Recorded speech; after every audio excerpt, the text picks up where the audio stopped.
constituency is that I'm just addressing the problems of my constituents. Yes, that is the first and the primary and the foremost duty I owe to my constituency.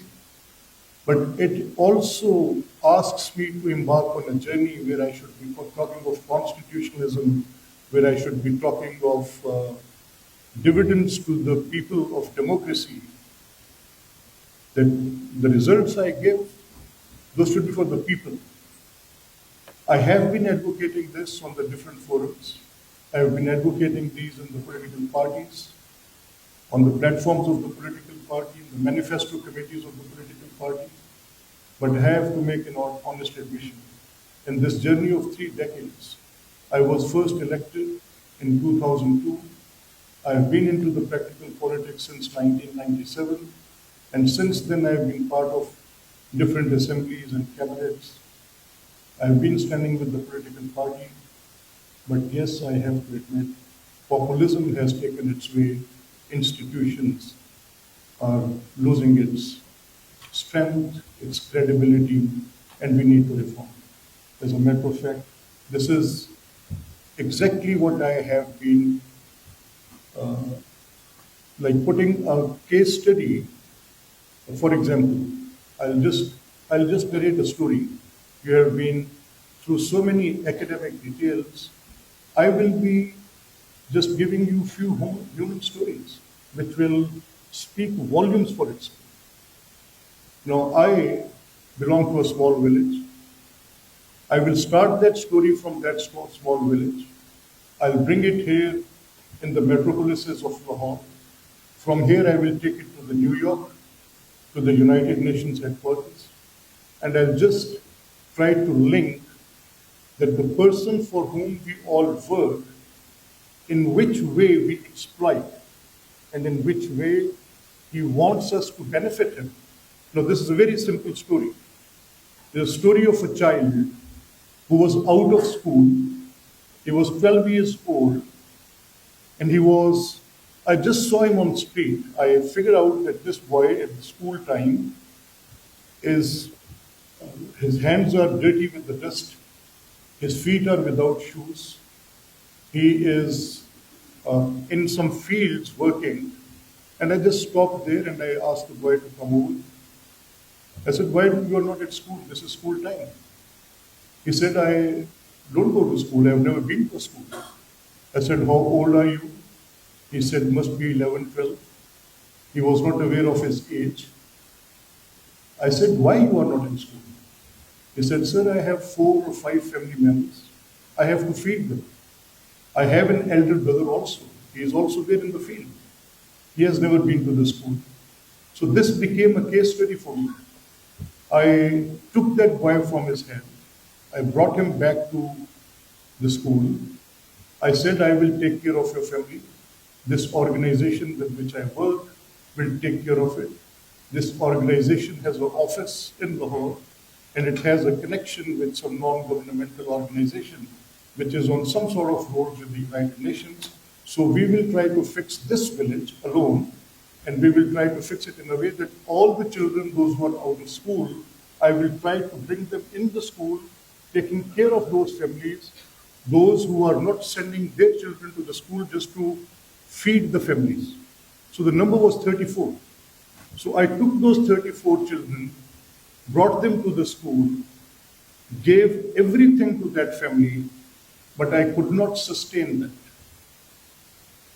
After 6 months, they were again back in the fields.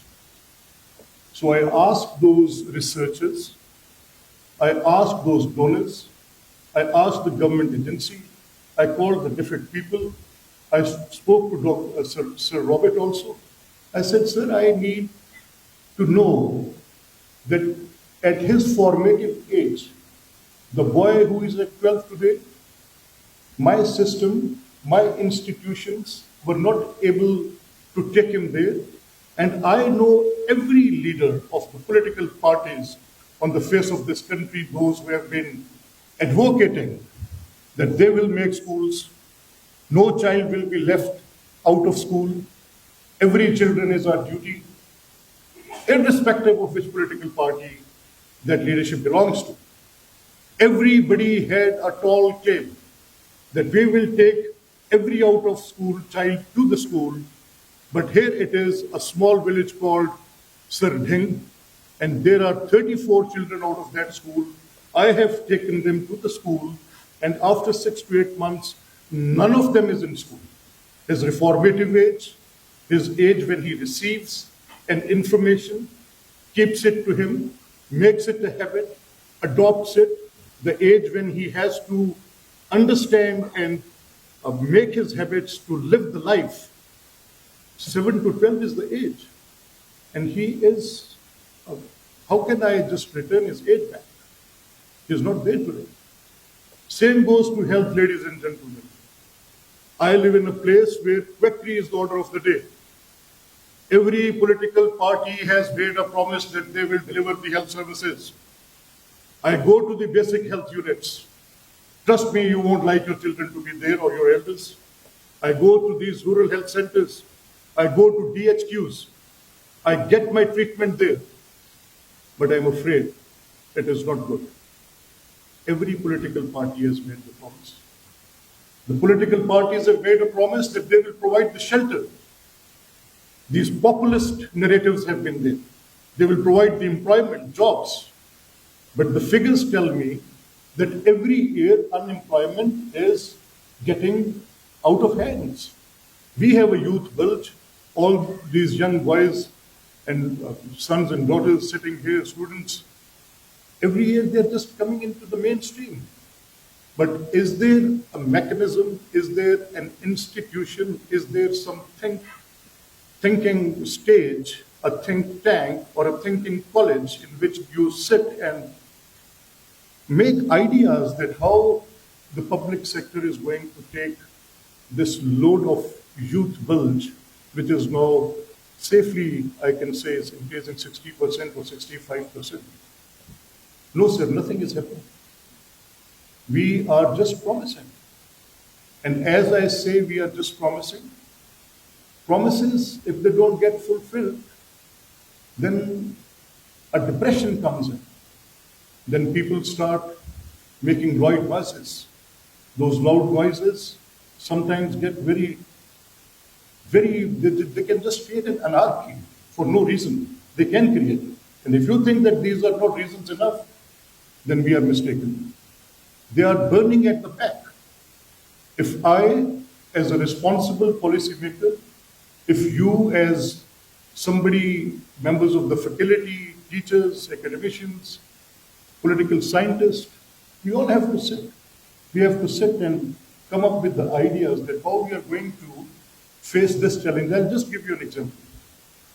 Yesterday, in Provincial Assembly of the Punjab, one of our colleagues, member, wanted to speak. It is written in our rules that if somebody will speak, he will address the chair. He or she will address the chair. So that honorable member, she was looking behind at the member whom she was replying. I said it twice, that please look at, you please address me, look at me. I said it 3 times, 4 times. And finally I had to say it, कि आपको मेरी तरफ देख के बात करनी है. And it went viral on the social media. Trust me, the level of abuses I've had, you cannot imagine. I can tell you, nobody knowing the fact that she is like daughter to me, she is like my younger sister. As somebody writes it, that look at this, what they are doing in this Punjab assembly, is this a place for this? And it is all a mess there. No, I need to be thick-skinned. I don't need to look at it. But the case study I've just brought in front of you is giving an example from my own role just of yesterday, that the abuses, those are hurling in tons, are in a volume which I cannot count. So it is there. So ladies and gentlemen, it is a serious challenge. Now what I have it on my digital screen, it manipulates me. It controls me. I spent most of the time either reading an article or going through the social media random posts somebody has posted, just getting that information. My total knowledge base has shrink to their